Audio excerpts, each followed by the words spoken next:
Quanto mais vejo outras cidades, mais gosto da minha. E digo isto, não é aquela coisa gratuita de se dizer. Gosto da minha porquê? Porque é uma cidade segura, o que infelizmente não acontece com outras cidades do mundo. Porque é uma cidade limpa, o que também não acontece em muitas outras regiões do mundo. E depois porque há aqui um equilíbrio entre o construído e o natural, que de facto é encantador e, portanto, não é em muitos lugares do mundo que nós temos este tipo de enquadramento, em que nós temos, enfim, uma baía que obviamente a natureza fez, mas depois uma cidade que se adaptou e que de alguma maneira se coseu com ela de forma harmoniosa. Esta harmonia entre o natural e o construído é algo que destaca a Angra no contexto mundial. Eu já tive a possibilidade de ver muitas cidades para esse mundo adiante e quanto mais cidades vejo, mais aprecio esta.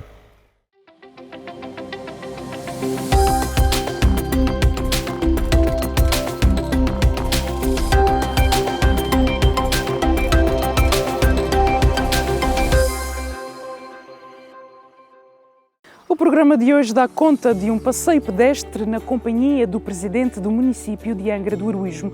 Começa no Castelo de São Sebastião e logo saberemos onde irá terminar.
Sr. Presidente, antes de falarmos do novo projeto e do percurso pedestre em si, eu recordo as palavras de um historiador da nossa praça que diz que para percebermos Angra do Heroísmo temos de olhar para a cidade de fora para dentro, isto é, do mar para a terra. Neste sentido, aliás, no sentido mais figurativo, e tendo em conta que o senhor esteve há pouco tempo no Brasil, como é que olha para a sua cidade? Portanto, quando está fora, como é que vê Angra? Bom, essa questão de olhar de fora para dentro é verdade. Angra foi uma cidade que nasceu do mar e realmente para se perceber a cidade e perceber a sua gênese tem que se olhar para duas coisas. Por um lado para o mar e depois por outro para a própria, enfim, para a costa da ilha, para a possibilidade que aqui tem de se desembarcar e particularmente por uma questão que é fundamental quando se começa uma nova povoação, que é a disponibilidade de água. E Angra nasceu exatamente da conjugação destes fatores, ter uma baía em que é possível, com facilidade, ter-se um porto, ou pelo menos um ancorador relativamente seguro, e uma riqueza em água que, de facto, deu esta zona da Ilha Terceira uma facilidade de povoamento que outras regiões da ilha não tiveram. Mas, de qualquer maneira, a nossa cidade é uma cidade que resulta, no fim de contas, de um cruzamento de muitas coisas, de influências que também chegam ao Brasil e que também chegam à África e que chegam às Américas. Isto sempre foi um ponto de passagem e uma área em que culturas de regiões muito afastadas do globo se encontraram e que deixaram a sua marca, e a nossa cidade é isso. Mas como é que o senhor olha para a sua cidade quando está fora? Quanto mais vejo outras cidades, mais gosto da minha. E digo isto, não é aquela coisa gratuita de se dizer. Gosto da minha porquê? Porque é uma cidade segura, o que infelizmente não acontece com outras cidades do mundo. Porque é uma cidade limpa, o que também não acontece em muitas outras regiões do mundo. E depois porque há aqui um equilíbrio entre o construído e o natural, que de facto é encantador e, portanto, não é em muitos lugares do mundo que nós temos este tipo de enquadramento, em que nós temos, enfim, uma baía que obviamente a natureza fez, mas depois uma cidade que se adaptou e que de alguma maneira se coseu com ela de forma harmoniosa. Esta harmonia entre o natural e o construído é algo que destaca a Angra no contexto mundial. Eu já tive a possibilidade de ver muitas cidades para esse mundo adiante e quanto mais cidades vejo, mais aprecio esta. Muito bem. Nós estamos aqui ao pé do Castelo de São Sebastião, não é? O vulgo Castelinho, comparando ali à Fortaleza de São João Batista. Temos aqui património e paisagem. Esse novo projeto, em que medida é que esse novo projeto, esse percurso vem reforçar essa união, património e paisagem? Este é um percurso que tenta exatamente juntar aquilo que eu há bocadinho dizia, esta relação harmoniosa entre a cidade e o meio natural. É um percurso que pretende fazer, enfim, ir bordando o litoral aqui da zona citadina, ligando pontos que são importantes do ponto de vista histórico e do ponto de vista patrimonial e ao mesmo tempo disponibilizando lugares em que as pessoas podem apreciar a paisagem, quer a paisagem construída, olhando para a cidade, quer a paisagem natural, olhando para trás da cidade, para o Morião e para Santa Bárbara e depois para o mar e inclusivamente quando chegarmos ali ao outro lado, nos dias bons, com uma extraordinária vista sobre São Jorge e o Pico. Portanto, é aqui uma ligação que permite fazer isto, falar em história. Nós estamos aqui num lugar com um grande significado histórico. Quando chegarmos lá, o castelo ainda maior peso tem, mas também com um enquadramento natural que não há muitos lugares do mundo que o tenham. Muito bem. Antes de chegarmos ali à Fortaleza de São João Batista, vamos até ao Pátio da Alfândega.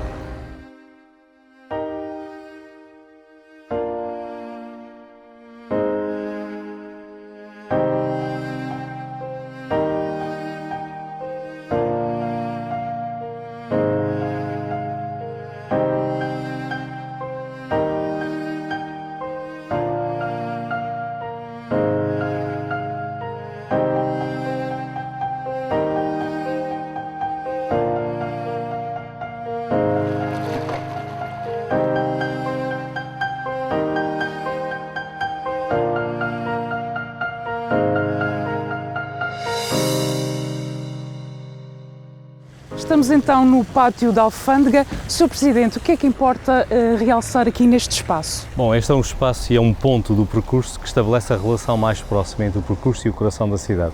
Nós estamos aqui a 2 passos da Praça Velha, basta subir aqui a rua direita e estamos sensivelmente a meio desta parte mais urbana do percurso. Portanto, quem esteja hospedado nos hotéis daquele lado e queira vir ao centro da cidade, este será naturalmente o ponto de ligação. E a mesma coisa acontecerá para quem vier do outro extremo, dos hotéis que estão do outro lado, ou quem venha fazer exercício físico e que chega aqui, quer ir ao centro da cidade, quer ir às lojas ou quer ir à parte comercial, tem aqui uma ligação direta e imediata com o centro. E ao mesmo tempo estamos num espaço cheio de história. Aqui o Pátio da Alfândega foi ao longo de muitos séculos a porta de entrada na Ilha Terceira. Era aqui que se embarcava e desembarcava, eram aqui que paravam os vapores, era aqui que se fazia aquela mesma relação que nós hoje temos com o aeroporto. Portanto, era aqui que se esperava pessoas, era aqui que se tinha despedir de pessoas, portanto é um lugar com muita história e um lugar também que do ponto de vista arquitetónico tem um grande valor porque tem um envolvimento que é extremamente bonito. A Igreja da Misericórdia é uma das mais bonitas do país, portanto com uma fachada extraordinariamente equilibrada e é uma igreja que marca aqui este espaço. Depois temos de um lado a Alfândega, do outro lado aquilo que foi o antigo Hospital do Santo Espírito, que são 2 edifícios também ligados à história profunda da ilha, das instituições mais antigas que a ilha tem. Portanto, é um dos pontos marcantes deste percurso. Antes de irmos ali à prainha, pergunto-lhe também a questão aqui da Marina, o potencial que tem aqui a Marina. A Marina veio permitir à cidade reatar a sua relação com o mar. Com o fim do transporte marítimo de passageiros já antigo, ou seja, com o fim da carreira de navios daqui para o continente, o Pátio da Alfândega de alguma maneira caiu em desuso. A Marina veio permitir trazer novamente vida para aqui e dar-lhe um enquadramento diferente. O molho da Marina, para além de obviamente criar a Marina, também veio permitir dar aqui alguma quietação a esta zona do ponto de vista das tempestades e do mar, o que permitiu a instalação destes passeios que antes não eram possíveis, já que o mar galgava este espaço aqui, e permitiu a criação daquele outro espaço ali, que se transformou também num espaço de referência do ponto de vista da restauração e que tem trazido uma outra energia e uma outra vida aqui à parte à parte baixa da cidade. Portanto, a Marina foi de facto um investimento estruturante para o restabelecimento da ligação ao mar. Nos últimos tempos também este espaço ganha outra dinâmica com as Sanjoaninas, não é? As pessoas concentram-se muito aqui. Este espaço, nos últimos tempos, ganhou uma dinâmica nas Sanjoaninas, porque é um dos espaços principais delas, mas também com as questões ligadas ao turismo. Este é o ponto de partida para uma boa parte da visitação que se faz dos marítimo-turísticos, da ida aos ilhéus, da observação de cetáceos, do mergulho, da observação do fundo. Portanto, há aqui muita atividade turística, o que faz com que esta zona seja uma das zonas mais vivas da cidade de Angra atualmente.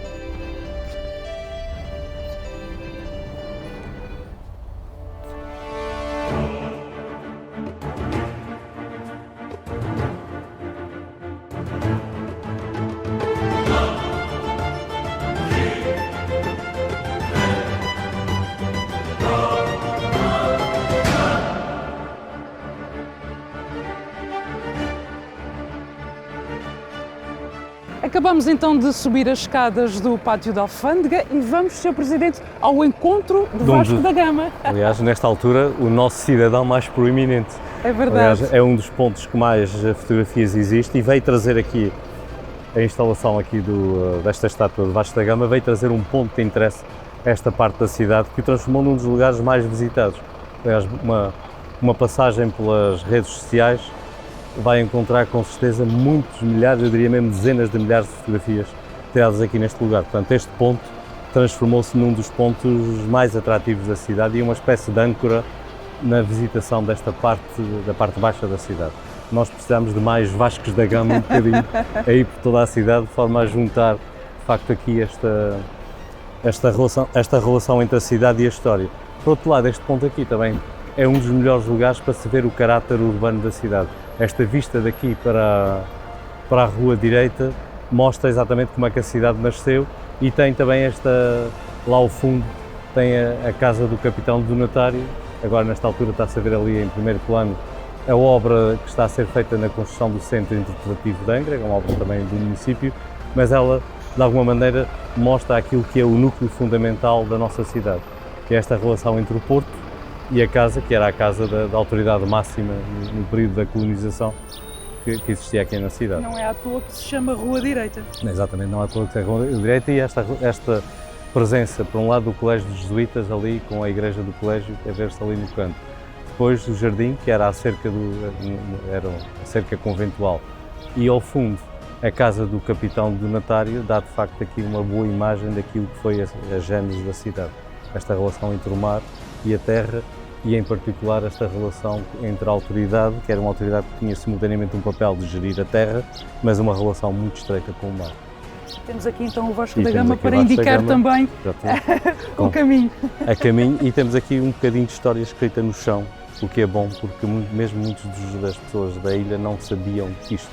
E de facto ter-se colocado aqui este monumento veio trazer uma clareza muito maior a esta relação entre Angra e o mar, e em particular à importância que a Santa Casa da Misericórdia e o seu Hospital do Santo Espírito tiveram na fase inicial das grandes navegações oceânicas. Este era um ponto de apoio essencial para quem andava no mar. E foi uma oferta também foi uma oferta de um imigrante, Sr. Vítor Batista, dos Estados Unidos, e foi uma oferta verdadeiramente maravilhosa, porque veio transformar esta zona da cidade. Muito bem, vamos então até à prainha. Vamos até à prainha.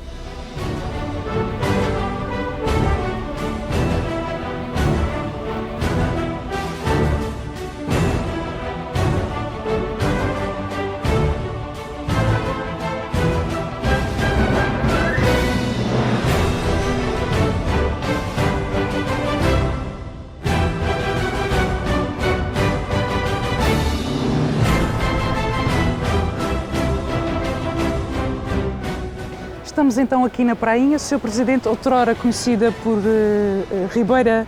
Foi um lugar onde já funcionou um estaleiro naval, onde já se construíram navios.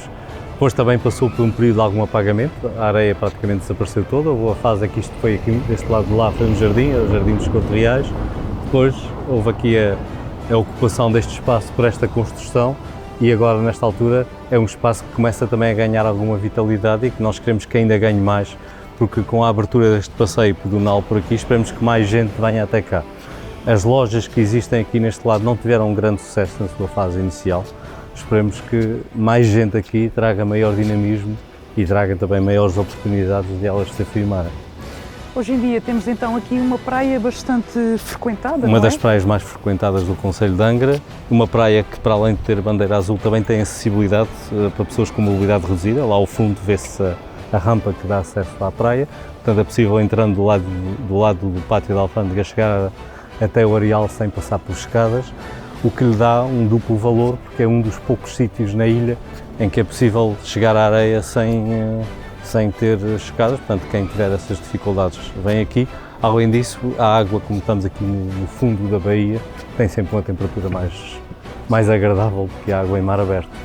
E tal como falávamos há pouco, temos aqui a relação, portanto, cidade, campo, temos aqui a praia, tudo perto, tudo concentrado. Isto é uma das boas coisas da cidade, é que de facto alia uma boa estrutura arquitetónica, aliás, património mundial, com um enquadramento natural que é ímpar. Portanto, nós estamos aqui no fundo da baía, no fim de contas, tendo de um lado o Monte Brasil, que dá o abrigo e que deu, no fim de contas, sentido a este povoamento, e depois já começamos a ver do outro lado os ilhéus e atrás de nós o Morião. Portanto, o enquadramento natural está aqui, mas também ao mesmo tempo está aqui o peso da história e a harmonia daquilo que foi aqui construído ao longo dos séculos. Portanto, temos vindo a falar de algo que é para quem cá vive, para os angrenses, para os terceirenses, para os açorianos e também para quem nos visita. O bom turismo é aquele em que há um são convívio entre quem visita e quem vive. Os espaços que são apenas para turistas têm aquele ar artificial que quem os visita também sente e quem vive também sente. Portanto, não é uma convivência confortável. Os melhores espaços são como este. Um espaço em que as pessoas que precisam de andar, e todos nós precisamos de andar um bocadinho, venham aqui fazer ao fim da tarde ou ao princípio da manhã, ou quando lhe apetecer, fazer a sua caminhada, e ao mesmo tempo encontra aqui quem nos visita que está a fazer o mesmo ou que está pura e simplesmente a ver. Portanto, este é um espaço de encontro entre os locais e os visitantes, mas ele está essencialmente pensado para os locais. Portanto, nós temos este percurso que agora vai ter aí um conjunto de sinalização dizendo as distâncias, exatamente para criar uma oportunidade para os locais terem aqui um percurso pedestre que lhe permita vir fazer o seu exercício e ao mesmo tempo fazê-lo com esta qualidade que este ambiente permite. Muito bem, e em relação ao turismo, no seu entender, em que fase é que estamos? Em que fase é que está a terceira? Nós estamos numa fase muito incipiente deste processo e numa fase que ainda, do meu ponto de vista, desperta algumas incertezas. Nós tivemos um crescimento extraordinariamente rápido nestes últimos anos, mas as coisas, quando crescem muito depressa, demoram algum tempo a estabilizar. Eu diria que os próximos anos provavelmente ainda serão anos de subidas e descidas, serão anos em que esta relação entre o crescimento e a estabilização não vai ser estável.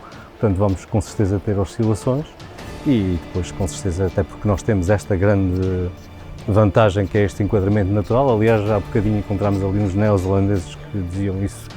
Esta grande vantagem que nós temos deste equilíbrio fará com certeza que estas ilhas, e em particular a Ilha Terceira, seja um lugar fortemente atrativo para o turismo. Mas o turismo é um fenómeno que existe depois um conjunto de enquadramentos que terão que ser criados ao longo dos próximos anos. Mas creio que nesta altura há que ter atenção a este fenómeno, porque isto ainda está muito no princípio e ainda está muito incerto. Mas é importante falar mais de qualidade do que quantidade. Bom, qualidade e quantidade, as duas coisas interessam. Às vezes, quando não temos quantidade, refugiamos na qualidade para justificar a não quantidade. Obviamente que nos interessa uma coisa e outra. O turismo é um negócio, o turismo é uma grande fonte de criação de emprego. Aliás, esse é um dos problemas da nossa ilha. A questão do emprego continua a ser uma preocupação e a nossa capacidade de fixar gente aqui no concelho continua a ser uma preocupação. Portanto, o turismo, na quantidade capaz de gerar emprego, é com certeza uma preocupação. Mas a quantidade só se mantém se a qualidade existir, porque obviamente quem vai a um lugar e não gosta ou não encontra a qualidade que procura, transforma-se imediatamente numa fonte de publicidade negativa que levará a que outras pessoas não venham. Portanto, nós temos necessariamente que aliar à quantidade que queremos a qualidade que é necessária para garantir a atratividade do lugar. É muito fácil queimar um destino, ou seja, crescer muito depressa vem toda a gente ver, depois vão-se todos embora a dizer não devia lá ter ido. E portanto em poucos anos nós passamos de ser um lugar atrativo para ser um lugar que fica com uma história negativa que depois não permite a estabilização futura. Portanto, nós precisamos de aliar realmente a quantidade à qualidade. É um dos grandes desafios. É um dos grandes desafios. Aliás, o que se está a fazer aqui neste espaço e nos investimentos que temos vindo a fazer um pouco por todo o concelho visam exatamente isso, garantir a qualidade do espaço urbano para dar atratividade e dar sustentação ao turismo. O turismo não pode ser uma coisa artificial e falsa, feita só com espaços fechados. Aliás, vê-se isso em algumas zonas tropicais em que tem-se um pequeno paraíso fechado, rodeado de coisas menos boas por todo o lado. Nós não podemos ser isso, nós temos que ser um concelho e uma ilha, toda ela boa, em que haja uma sã relação entre os locais e os visitantes. Muito bem, vamos então continuar o nosso passeio, ou a nossa caminhada, até ali ao Clube Náutico. Ao Clube Náutico. São todas boas razões para conhecer melhor Angra do Heroísmo, uma cidade que nunca se esgota. E por tudo isto, conto consigo para outro programa, amanhã, no canal do Costume.